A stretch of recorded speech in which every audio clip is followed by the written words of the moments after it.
บายดีพี่น้องสบายดีสวัสดี FC ทุกคนเด้อดีตอนนะครับเขาสู่สองบาวสุคนนี่พี่น้องมือนี้ออกมาหน้าคือเก่าอีกแล้วพี่น้องบ้านสวนเนาะ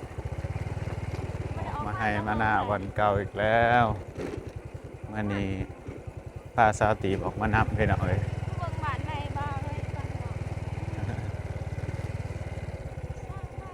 มาดูบรรยากาศแล้วก็โปรเจกต์ที่เราจะทำนะพี่น้องวันนี้บาซุกมีโปรเจกต์หนึ่งที่จะเฮ็ดอยู่ทงนาว้าวเสนาไปพักกันใส่เราทุกคนเดี๋ยวมาเบิ่งบัตรก่อนหน่อยกันสีมืออะไรมั้งบรรยากาศที่นาเราเหมือนเดิม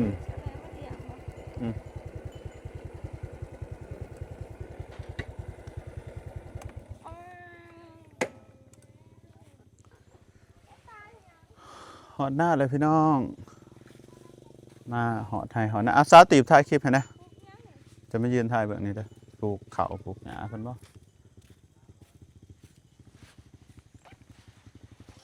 สบายดีอีกเทื่อหนึ่งเด้อพ่อแม่พี่น้อง FC เบิดทุกคนยินดีต้อนรับเข้าสู่ช่องบ่าวสุขคนดีๆพี่น้อง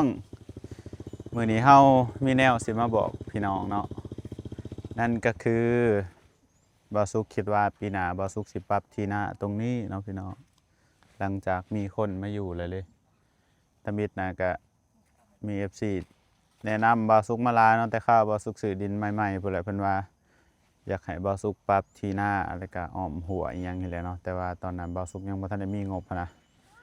แต่ว่าตอนนี้ก็ยังบ่ทันได้มีหรอกหัดวางแผนซื่อๆเนาะวางแผนว่าปีหน้าเฮาจะปรับที่ดินใหม่แผนบ่าวสุขก็คือสิปรับเป็นหน้าไร่ใหญ่เนาะพี่น้องแบบหน้าอยู่บ้านต่างหลังเฮาแหละบ่าวสุขสิปรับคันใหญ่เลยเนาะเพราะว่าอันบ่าวน้อยเพิ่นมาอยู่เลยเฮาเลยว่าคันปรับเฮ็ดคันใหญ่ก็สามารถปลูกของปลูกหยังแล้วก็มันก็มีคนเบิ่งเนาะพี่น้องเวลาเฮาปลูกของปลูกหยังก็ได้บ่าวสุขวางแผนไว้ว่าปีหน้าเด้อพี่น้องฟังเบิ่งคันมันเกิดก็เห็นบ่าวสุขว่าวางแผนว่านี่ตรงนี้จะปรับบ่อนนี่น่าจะเฮ็ดเป็นอันนี้มั้งถมอันนี้เนาะเฮ็ดแถวนี้ก็เฮ็ดเป็นหนทางรถดินบ่าวสุขฮอดนี้เด้อพี่น้องอันนั้นฮอดนี่บ่ฮอดไสดอนดินกูดินฮอดไสนี่บ่โอ้คันนี่เนาะดินตัวนั้นดินบ่าวสุขฮอดหันเด้อพี่น้องแต่ว่าบ่อนขอกแบะนี่ดินบ่าวน้อยเนาะดินน้อยๆฮอดไสนี่น้อยนี่ทั้งเทิงนี่ก็แม่นบ่ฮอดไสฮอดเถียงฮะ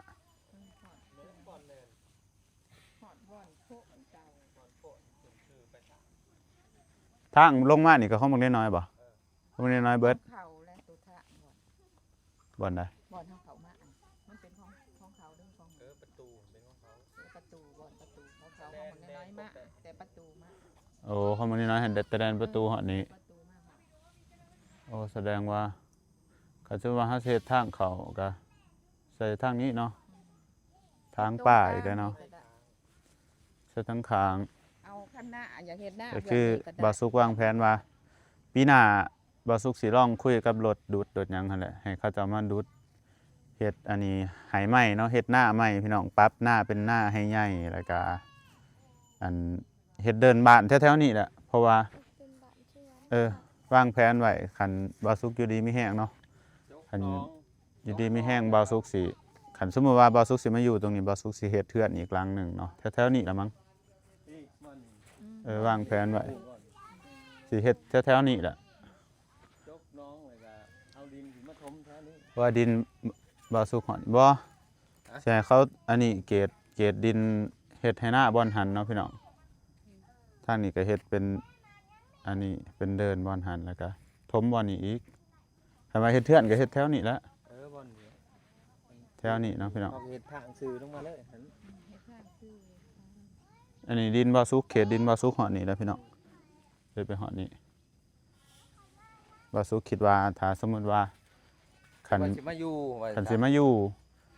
แต่ว่าตอน มันคักเด้อ ตอนปรั๊บหันสิเฮ็ดอันน่ะไว้พี่น้อง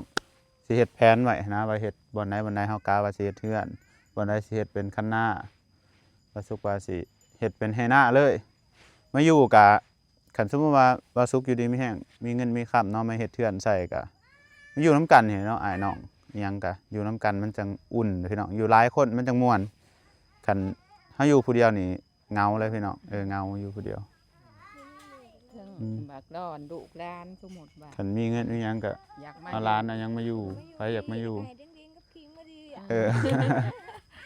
ไปเฮ็ดให้เฮ็ดหน้าเนาะก็เฮ็ดน้ำกันก็อ้ายก็น้องตัวเองพอได้กินเนาะแล้วก็เฮาก็ถ่าย YouTube ไปพี่น้องฟังเบิ่งปีหน้าเนาะคันสมมุติว่าคันสิมาเฮ็ดเทือนก็น่าจะได้เริ่มใหม่เบิดเนาะเอาไฟเข้าใหม่มั้งต่อเข้ากันก็ได้บ่ ไปก็สิยังไปใส่น้ำกัน ใส่น้ำกัน มันใส่ได้บ่ เออ ใส่แอร์ยังก็ได้บ่ตัวนี้ฮะ ได้เบิด ได้เบิด ต่อเขาหน้าเนาะ กันว่าสิเดิมเฮ็ดเทือนซ้ำไฟซ้ำอันนี้ว่าสบาย บ่สมมุติว่าเฮาอยากได้ไฟดีๆนะเฮ็ดเสาเฮ็ดหยังมันมา บัดนั้น มี ก็ แต่ จะ เสา เพิ่นเฮ็ดก็เฮาก็แบบเฮ็ดดีๆนะพี่น้องเฮ็ดเสางาม เสาปูน บ่เสาอันนั้น เสาเด็ก ๆเสา เฮ็ดก็ได้ เสาเล็กเสาปูนเสาหยังก็จังหวะไปนํพี่น้อง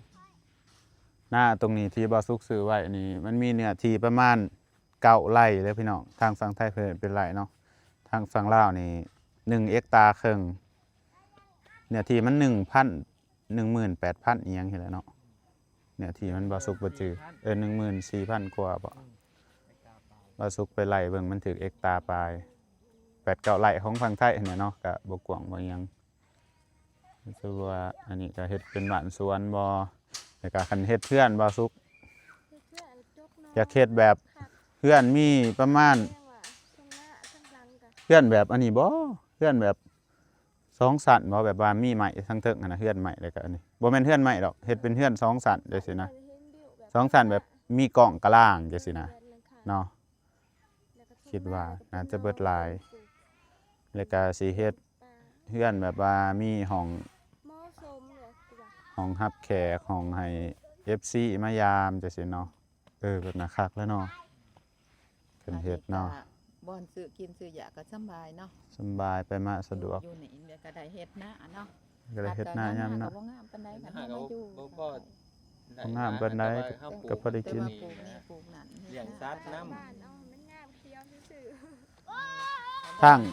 งเขาทางหยังทางอันนี้มันก็มาได้สบายอยู่เนาะพี่น้องป้าบ่อนเฮากายมาเห็นป้าดอนฮอเขาจะว่า เออเป็น กันสมมุติว่าเฮาสิเบิกทางเบิกหยังก็อันนี้ได้เนาะ ก็ได้เขาก็ว่ามีทางเขาแผนเขามันมีทางเบิด ก็ต้องถามพ่อบ้านพ่อตาเขาเจอผู้ใดพี่น้องถ้าสมมุติว่าอยากเบิกทางลงมาว่าหม่องใดมันสิอันนี้ มันเป็นดินเขา วันเฮาพามาหั่นบ่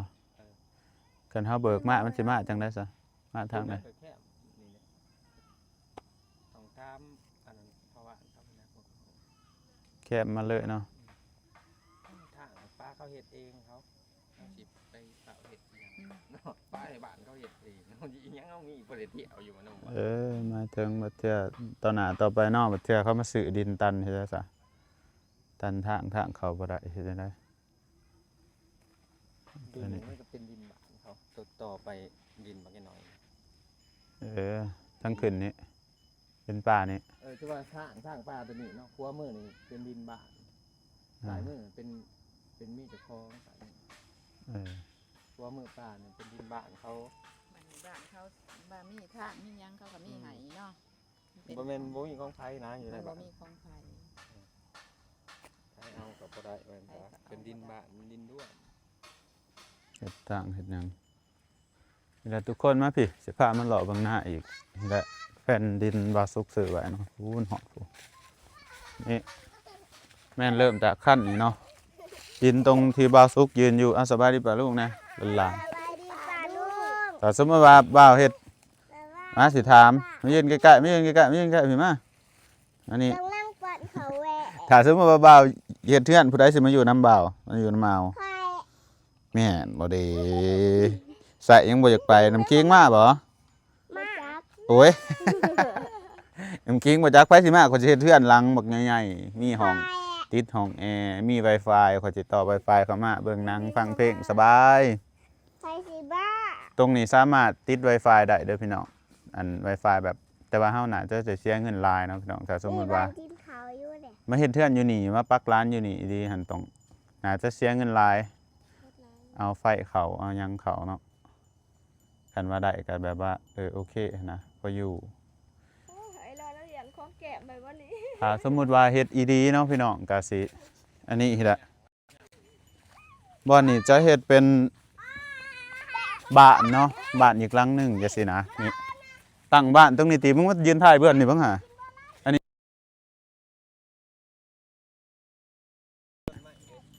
ว่าสุกก็สิตั้งห้างตัวนี้ก็สิบ่ตัดมันเนาะจกกระโดนปลาไว้แบบเป็นเป็นอันนี้สมมุติว่าอันนี้ก็สิตั้งบ้านแถวๆนี้เนาะคันบ่าวสุกเอารถมารุดบ่าวสุกสิรุดแถวนี้ให้มันเป็นเดินหั่นนะเดินต่อกับตัวนี้แหละ มันงามอีดี แล้วก็ให้มันต่อเขานี่ส่วนทางนั้นก็เฮ็ดให้หน้าไปเนาะพี่น้องทางขางบอลหั่นเฮ็ดคันให้หน้าไปเลยแบบให้หน้าทางบ้านเห็นเนาะเพิ่นติบรรยากาศพี่น้องบรรยากาศยามฝนนี่งามเนาะทางนี้บรรยากาศดีถ้าสมมุติว่ามาเฮ็ดเทือนหั่นนะอันนี้สิวางแผนไว้ซื่อๆแต่ว่าปีหน้าหั่นบ่สุกสิรุดหน้าเนาะสิหาเงินมารุดหน้าใหม่แล้วก็หาเงินมาอ้อมหัวนี่น่าจะเบิดหลายกับรุดหน้าเนาะน่าจะเบิดหลายเลยแหละรุดหน้ากับบ่ 3-4 หมื่นผู้ประจักษ์อ้อมหัวอีกก็น่าจะเบิดเป็นแสนพุ่นเนาะพี่น้องเดี๋ยวหาเงินพุ่นละปีหน้าก็ช่วงพุ่นละแล้วแต่เนาะว่าสิหาเงินได้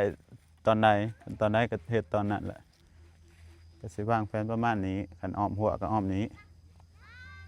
หรือว่าอ้อมเทิงดินมอน้อยๆบ่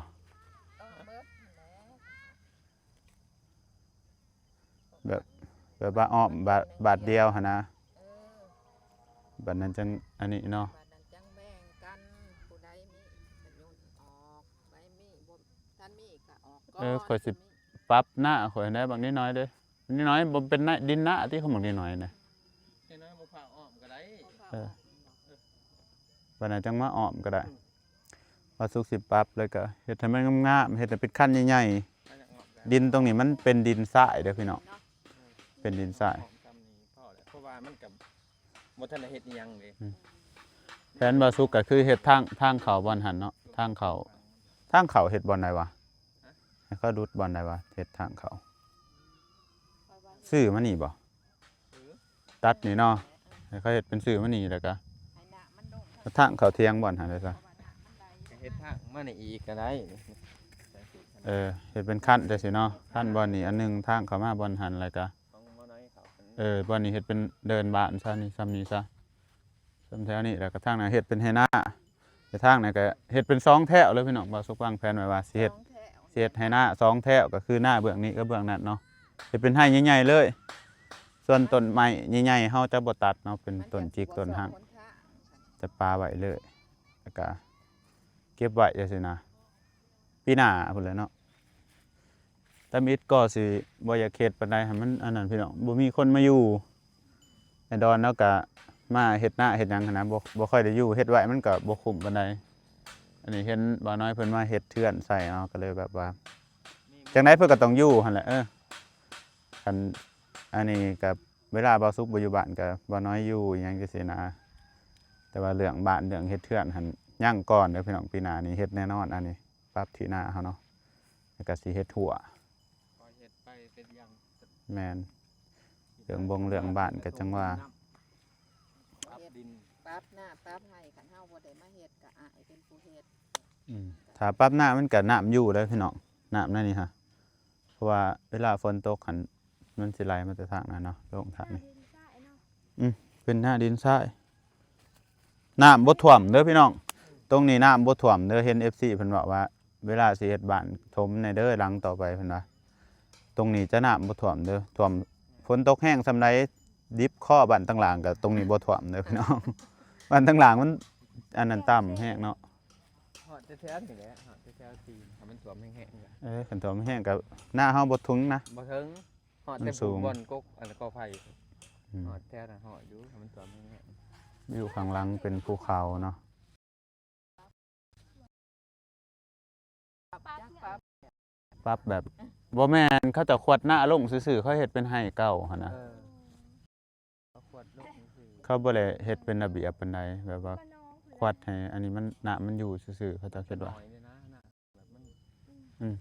เห็นบ่เป็นใหญ่แต่น่ะ ฮอด พูดนะ กันซื้อข้าวตะกี้พี่น้องแต่ข้าวเขาประกาศเนาะตะกี้บ่มีเงินเด้ตะกี้เขาก็ประกาศขายได้แถวนี้เฮาหักบ่มีเงินหั่นนะแต่ว่าคันอยากซื้อต่อนี่ก็ได้คันมีเงินให้เงินเขาเจ้าสูงๆแน่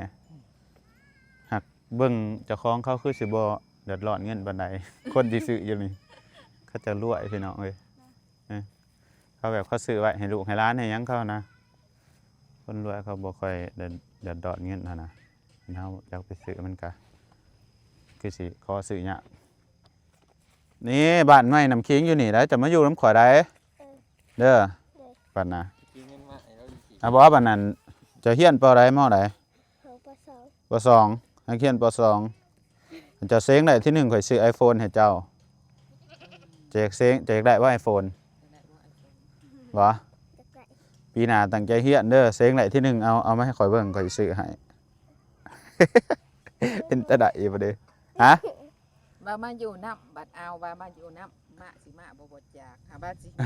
เมียนเงี้ยวคือจังบัด แม่นบ่จะสิเมียนขี้เป็นเหี้ยวบ่ บัดเอาทุกเขา บ้าวบ่เอาเมียใดบ่สิอยู่ผู้เดียวเอาสิบ่เอาเมียจะมาเป็นลูกข่อยเด้อมาเลี้ยงมาเสร็จขี่ข่อยมานึ่งข้าวให้กินซุมื้อ เดี๋ยวว่างยาข่อยได้บัดเด้ข่อยเฒ่า ถึงผู้ใดมันสิตายวะอีตานี่สิว่า เสือวะยา ย่าเป็นเนาะห่วยบ้านยาซะเนาะคิง อันนี้ลูกอ้ายบ่สุกเด้อพี่น้อง เอ้ยจะอันนี้ เดี๋ยวหน้าที่ซื้อไว้ก็ โอ้ยจะอันนี้ที่มา ให้อ้ายมาเฮ็ดหน้าเฮ็ดหยังเนาะ บ่ดุว่ะ ปีนี้เพิ่นก็เฮ็ดปีกายนี่เฮ็ดได้บ่หลายหรอกได้จักสอบกว่าปีกาย 40 บาทก่อน ได้40กระสอบพี่น้องมันหน้าบ่งามคือหน้าแถวบ้านต่างหลังได้แถวนี้นะ แล้วเห็ดพอดองเห็ดแต่ว่าได้6 4 เขาว่ามันเป็นน้ำหนามน้ำหยังขันปรั๊บหน้าใหม่นี่น่าจะงามปีหน้า มันขาดลาย แม่น แล้วน้ำเลยเด้อลูก ปรั๊บหน้าแล้วก็ใส่ปุ๋ยดีๆโอ้ยได้แน่นอนพี่น้องคิดว่า แต่ว่าบัดปรั๊บหน้านี่มันก็สิไถไถก็คือสิง่ายเฮ็ดหน้าบ้านจ้างรถอันนั้นมาไถเนาะมันไกลเนาะอยู่แถวนี้มันแบบสะดวกสบายพี่น้องมันติดทางง่ายมันออกจากอันนั้นสบาย มาเขากับมาปั๊บ เฮ็ดบ้านสวน จะเฮ็ดคืออยู่บ้านหันเฮ็ดหน้าให้ใหญ่ไปไทยรถอันน่ะโอ้เกิดสิแดว แม่นหั่นแหละ อันให้ใหญ่อันนี้เขามีรถแต่เกิดเขามาปั่นให้เรียบร้อย ไปเดี๋ยวพาไปเบิ่งบ้านมาหน่อยปีหน้าบ่ได้พี่น้องอันนี้มาบอกไว้ซื่อๆเนาะว่าสิเฮ็ด จะบอกมา ให้ไฟได้อยู่บ่สุกก็เฮ็ดไปนำจังซี่นี่แหละอยากอ้อมอยากหยังนี่ในแผนก็คือสิถมบ่อนนี้เนาะให้มันเป็นประมาณเดินบ้านนี่แหละแถวนี้แล้วก็หัวก็สิเฮ็ดซื่อจังซี่เนาะเอาดินมาถมนี่แหละให้มันสูงขึ้น เฮ็ดหัวปลูกต้นไม้ไว้ อืม เอาต้นไม้มาปลูกไว้หมดอาทิตย์ วันนี้ก็สิขวดดินขึ้นมาถมอีกให้รถเขาจะรุดมาขวดนี่ล่ะจะได้มากออกเนาะบัดตอนเฮ็ดพุ่นละสร้างแผนไว้เนาะคันบ่สุกอยากมาอยู่มันก็ง่ายหั้นนะปีหน้าคอยเฮ็ดไปทีละปีเนาะพี่น้องคือเพื่อนอยู่บ้านนั่นแหละบ่สุกก็คอยเฮ็ดมันก็จังได้มาจนเหาะซ้ำนั่นเนาะเห็น FC เพิ่นคอมเมนต์มาว่าเพิ่นว่าโอ้ยบ้านบ่สุก เบิ่งแต่บ้านก็เป็นตะลุ่ยอิหยังแบบว่าฐานะดีจังซี่นะเบิ่งบ้านได้ก็เนาะแต่ก่อนบ่สุกสิได้มีบ้านอยู่บ้านซ้ำหันก็แต่ก่อนก็สังกะสีขาดสังกะสีหัวคือกันนะพี่น้องคอยเฮ็ดมาทีละปีเนาะเฮ็ดทีละหน่อยพี่น้องก็ค่อยๆไปเนาะคันเฮามีธุรกิจเรื่อยๆคือเขาจะยังว่าคล้ายแบบว่าเฮ็ดบึบบาทเดียวอันนี้บ้านบ่น้อยอัปเดต ได้เติบแล้วเนาะพี่น้องที่ดินไผกระยาเนาะพี่น้องไผอยู่ก็อยู่นำกันบ่พอสิได้อึดได้อยากแล้วเนาะ หาอยู่หากินก็อยู่นำกันจังซี่แหละเบิ่งกันเนาะเบิ่งแย่งกันได้น้องกันอยู่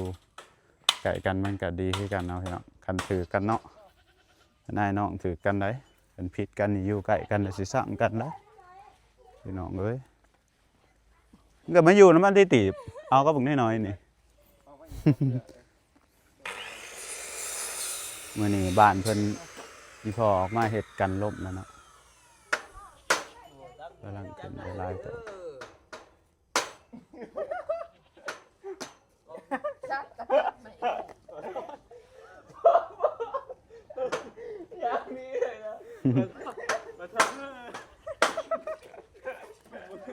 เพิ่นเฮ็ดบังลมใส่พี่น้องอีพ่อออกมาเฮ็ดกับเบาเท่าบังลมสีนี่เนาะบังลมสีเทา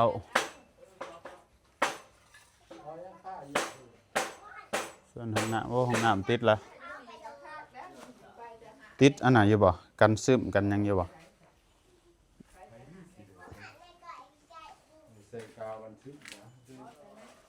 กลิ่นมันสิบ่ออกบ่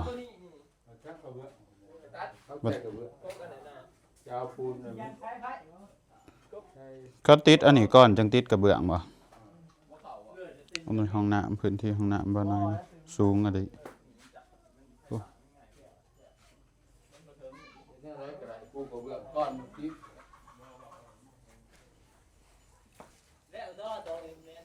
ประตูหลายหรือ2ประตู3บัว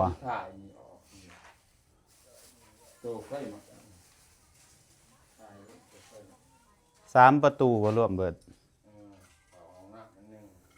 ห้องน้ำมันหนึ่งอันนี้อันหนึ่งคือเห็ดประตูหลายแต่มันบ่ได้งะเลย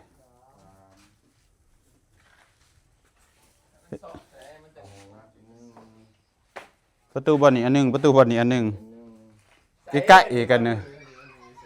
นี่บ่นี่อันนึงอยู่นี่อันหนึงตัวนี้อาร์ตบ่ประตูตัวนี้ได้ซะประตูของกวดของนั้นพอดีแต่อันเดียวมันจะงะเดี๋ยวเฮ็ดปงเอี้ยมกับประตูรังของกวดอันไปแบบนั้น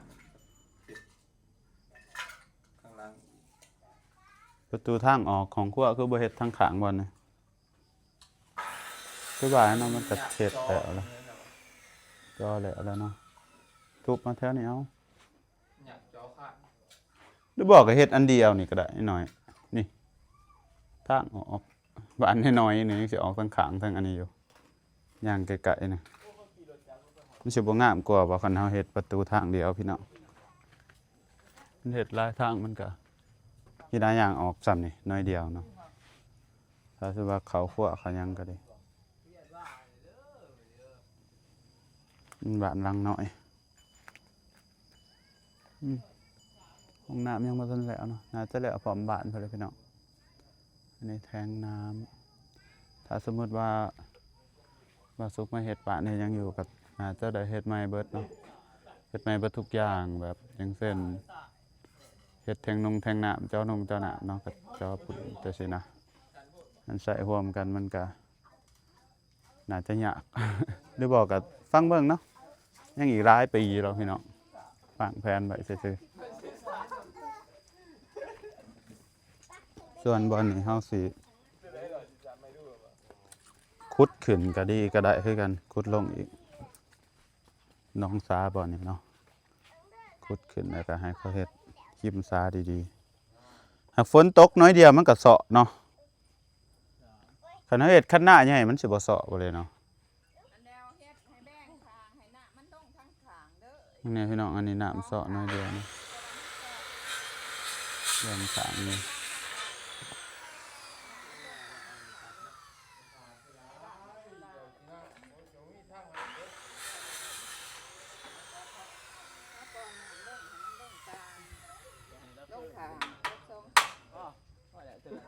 พ่อแล้วเนาะมันลงมาแต่ จังทมเนาะจังว่ากันป้าพี่น้องคลิปนี้ก็สิเบิดเพียงเท่านี้เด้อพี่น้องกดไลค์กดติดตามเป็นกำลังใจให้ส่องบ่าวสุดนี่แหละพี่น้องเจอกันใหม่คลิปหน้าบ๊ายบาย